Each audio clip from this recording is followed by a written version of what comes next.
In this video, we're going to be discussing Amazon S3 basics. If you're getting started with Amazon S3 or you just want a refresher about S3, then this is the video for you. We'll cover what Amazon S3 is, go over the core concepts, and end with a simple demonstration. What is Amazon S3? S3 stands for Simple Storage Service, and that is where those three S's come from.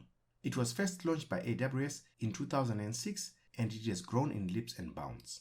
At a basic level, it is cloud storage. Amazon S3 is an object storage service that offers industry-leading scalability, data availability, security, and performance. It is designed for 99.999999999, which is 11 nines of durability, and it stores data for millions of customers all around the world. You can store various types of content in S3. This can be things like small files, big files, pictures, video files, spreadsheets, etc.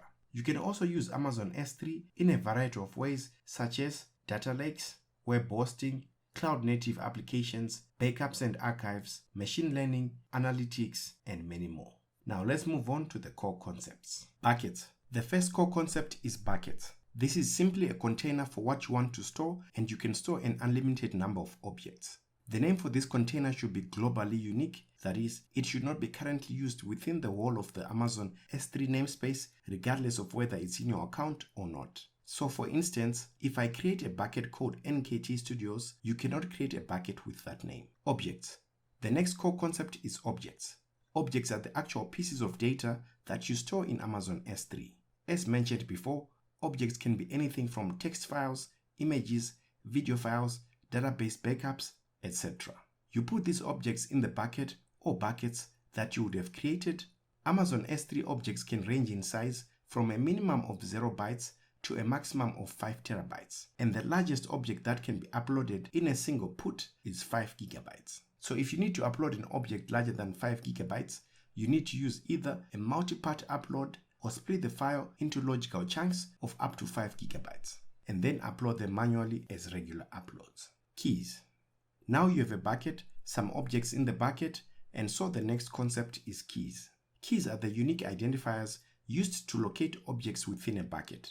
They are similar to a file name in a file system. If you enjoy this content and find it helpful, please like, subscribe, and share. It takes a few seconds and it helps out the channel tremendously. As a thank you for that, let's move on to the next concept, which is access control. Amazon S3 Access Control is used to control who can access your buckets and objects and what actions they can perform. You manage access control using bucket policies, access control lists, also known as ACLs, and AWS Identity and Access Management, IAM, roles and policies. I go over this in detail in the Amazon S3 playlist, so be sure to check it out. Storage classes. Amazon S3 offers several storage classes, each designed for different use cases based on factors such as performance, durability, and cost. Here are some of the S3 storage classes: Standard, Standard Infrequent Access, IA, Intelligent Tiering, and Glacier. Let's take a closer look at each of the above storage classes and bear in mind that all of them have a durability of 99.119%. For each of the storage class, we are going to go over the description, availability, performance, use cases, and cost. Standard. It is designed for frequently accessed data like websites and applications. 99.99%. Low latency and high throughput. Ideal for real-time access. General purpose storage, big data analytics, mobile and gaming applications. Relatively higher cost per gigabyte compared to other classes. Currently 0.023 per gigabyte for the first 50 terabytes. This is US cents. Standard infrequent access. For infrequently accessed data with rapid retrieval requirements such as log files. 99.9%. Slightly higher latency than standard, but still suitable for most use cases. Data backups, disaster recovery, long-term storage. Lower storage cost than standard, but with retrieval fees. Currently 0.0125 per gigabyte and 0.01 per 1000 requests for data retrieval. Intelligent tiering. It automatically moves objects between access tiers based on changing access patterns. 99.9%. Designed to optimize cost for changing access patterns.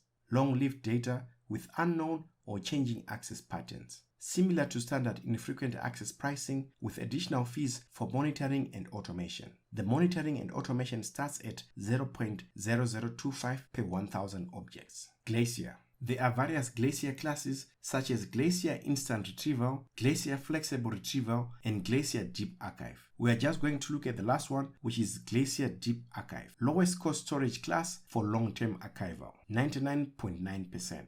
For long-term data archiving, that is accessed once or twice in a year and can be restored within 12 hours. Long-term backup and archive for data that is rarely accessed. Lower storage costs, but with the longest retrieval times, and currently 0.00099 per gigabyte. A basic principle to help you choose the right class is to consider your data access frequency and latency requirements. Then define your budget and cost sensitivity and use tools like the S3 Storage Class Advisor to get recommendations based on your specific needs. Last but not least, let's talk about security. Amazon S3 offers various security features, including encryption both in transit and at rest, access logging, and auditing to help you protect your data. Public access to your bucket is blocked by default, and this helps you prevent accidental data leaks. As part of data protection and compliance, Amazon S3 complies with numerous certifications like HIPAA, PCI DSS, and FedRAMP. We have just gone over the core concepts of Amazon S3, but there are other concepts such as data lifecycle or lifecycle policies, versioning, event notifications, and integrations that are not covered in this basics video. Demonstration. All theory and no practice is not good for retention. So let's go over creating and using an Amazon S3 bucket using the AWS Management Console. This demonstration assumes you have access to an AWS account, so just log in to the AWS Management Console. Select S3 on the options and you'll be taken to the S3 console. This is where you can see all your current S3 buckets. Click on Create Bucket to create your bucket. Choose a region, and generally you want a region which is closest to your users. In this case, we're going to select US East 1. Some options are dependent on the region. For example, with US East 1, you get the option to select the bucket type. If you select, say, the Africa region or the Europe region, you will not get that bucket type option. Select your region, leave the option as general purpose, and then give the bucket a name, which is in this case S3 Beginner Basics. You can copy settings from another bucket if you already have another bucket configured, but we are not going to be doing that here. The next option is Object Ownership, which determines who can specify access to objects. Keep the recommended default, which is ACLs disabled. This will keep the object ownership as bucket owner enforced. Next, we have options about public access, which as you can see is blocked by default, as you generally don't want public access to your bucket. If you deselect the block all public access option, you'll have to acknowledge that you know what you are doing and that the bucket and its object may be public. Select the option again to block public access and then scroll down to bucket versioning. Versioning allows you to keep multiple versions of an object in the same bucket.